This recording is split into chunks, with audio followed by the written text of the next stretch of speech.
রাগের মাথায় আপনি সন্তানকে বললেন তুই মর, ফেরেশতারা বলল আমিন। তোর ভবিষ্যৎ অন্ধকার, ফেরেশতারা বলল আমিন। রেগে মেগে আপনি আপনার মেয়েকে বললেন জীবনেও তোর কপালে স্বামীর ভাত জুটবে না, ফেরেশতারা আবারও বলল আমিন।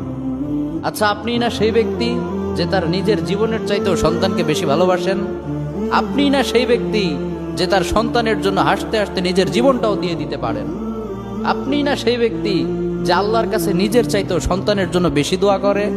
তাহলে কি করে নিজের হাতে নিজের সন্তানের এত বড় ক্ষতি করতে পারলেন? Doesn't make any sense. Common sense বলতে কিচ্ছু নাই আপনাদের? আপনারা কি জানেন না আপনাদের রাগের মাথায় বদদোয়া করাগুলো ফেরেশতারা আমিন বলে? দাওয়াতুল ওয়ালিদ আলা ওয়ালাদি, বাবা মা তার সন্তানের জন্য যেই দোয়া করে সেটা ভালো হোক কিংবা বদদোয়া হোক, আল্লাহ সেটাই কবুল করে নেয়। এজন্য খবরদার, নেভার কার্স ইউর চিলড্রেন।